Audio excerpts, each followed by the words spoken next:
حبايبي ومتابعيني على قناتي انا وبناتي اماراتي، ازيكم عاملين ايه؟ يا رب دايما تكونوا بخير. النهارده بقى ونظرا لظروفنا الاقتصاديه الصعبه عملنا كيكه اقتصاديه عائليه ببرتقانه وبضايه. حلو كده، سهله جدا وطالعه تحفه زي ما انتم شايفين كده. تعالوا كده بقى نشوف المقادير، بس قبل ما نشوف المقادير يا ريت اللي اول مره يشوف قناتنا ما ينساش يشترك في القناه ويفعل زر الجرس على الكل عشان يوصل كل جديد. يلا نبدا حبايبي. النهارده هو عشان طبعا الظروف الصعبه والبيض بقى ب3 جنيه و3 جنيه وربع الواحده، هنعمل كيكايه عائليه اقتصاديه ببيضه واحده. ماشي، يبقى عندنا بيضه، عندنا كوبايه سكر هرميه، عندنا 3/4 كوبايه زيت، عندنا كوبايه برتقال، عندنا بشر برتقال معلقه كبيره، عندنا هنا معلقه من الخل، عندنا كيسين من الفانيليا، كيس من الكيك شيف او البيكنج باودر، عندي 3 كوبايات ونص من الدقيق بنفس الكوبايه، وعندي عليهم رشه ملح. كده كويس. تعالوا نبدا بقى نشوف هنعمل ايه. في البوله عندي هنا ببدا اضيف كوبايه السكر، واضيف كمان عليها كوبايه عصير البرتقال،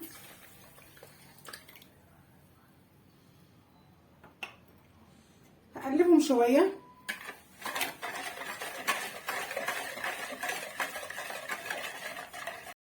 واضيف الزيت،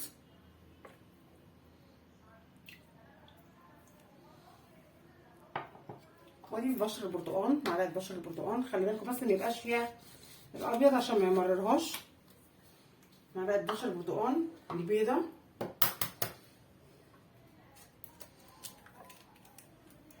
حطينا بيضه بقى عشان نعزز الطعم اكتر. نحط فانيليا،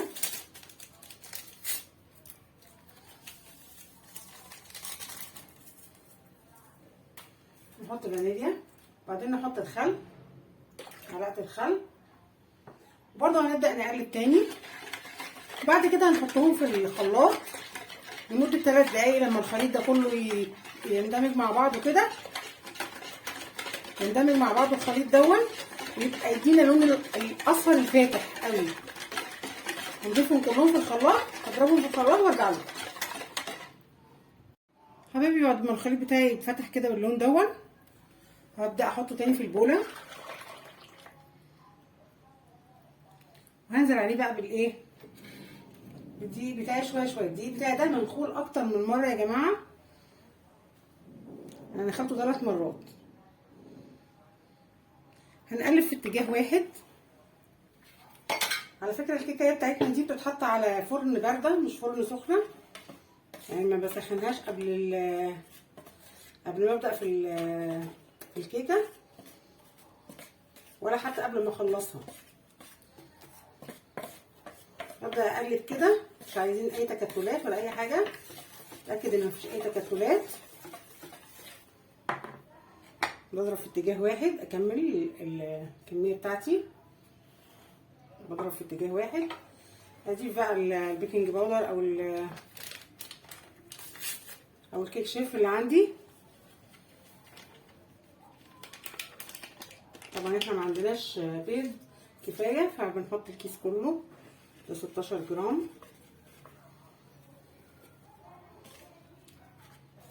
لو حسيت انها تقيله شويه ممكن ازود لبن او ميه دافيه عادي. انا حاسه ان هي تقيله فممكن ازود ايه، ربع كوبايه ميه كده.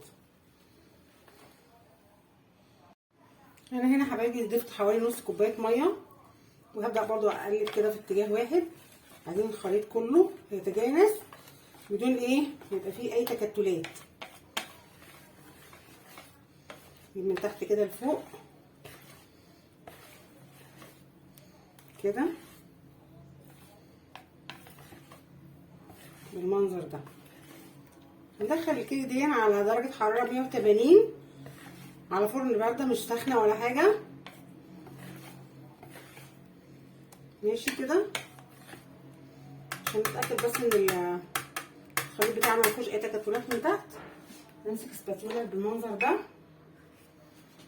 ونشوف كده ايه الخليط بتاعنا من تحت، ايه اخباره، عشان ما يبقاش فيه دقيق ولا اي حاجه تحت. من تحت كده لفوق نشوف كده في كل الجوانب، اتاكد ان الخليط كله ايه يبقى السمك اللي انتوا شايفينه ده. عندي انا الصاج الصغير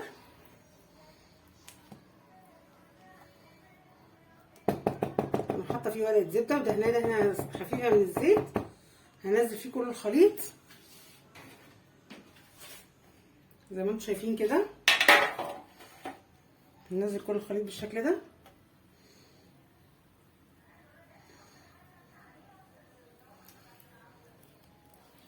نبدأ نظبطه كويس جدا. ندخله الفرن من 30 ل 35 دقيقة او حسب ما الخلة بتاعتنا تطلع نضيفة.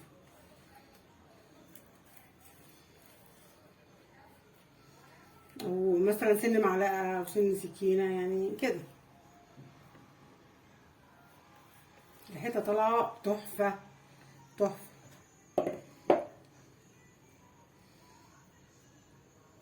نظبطها كده في الصاج كويس بالشكل ده عشان تتساوى اكتر.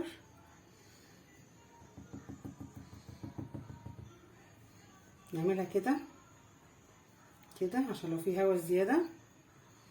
طبعا هنخبطها ايه الخبطات اللي احنا بنخبطها لها على الرخامه عشان تطلع اي زياده في الهوا. نديها كده كام خبطه عشان تطلع اي هوا فيها كده تتساوى كمان. ندخلها بقى على فرن على درجه حراره 180. هتاخد معانا من 30 ل 35 او حسب فرنك، حسب ما تطلع الخله منها نضيفه. فاصل ونواصل. وادي حبايبي بقى كيكه القمر بتاعتنا بعد ما طلعت من الفرن. شايفين قمر ازاي؟ طريه جدا وهشه زي ما انتم شايفين كده. هشه ازاي؟ هقطع منها واوريها لكم. وادي يا حبايبي الكيكه بتاعتنا. شايفين شكلها؟ شايفينها هشه ازاي وطريه؟ شايفين هشه ازاي؟ شايفين شكلها عامله ازاي؟ جميله قوي. ومقاديرنا البيضه والبرتقانه مقادير سهله جدا جدا تطلع روعه. بس ما تنسوش اللايك والشير والاشتراك في القناه عشان يوصلكوا كل جديد. بحبكم قوي. اشوفكم في وصفه احلى. باي باي.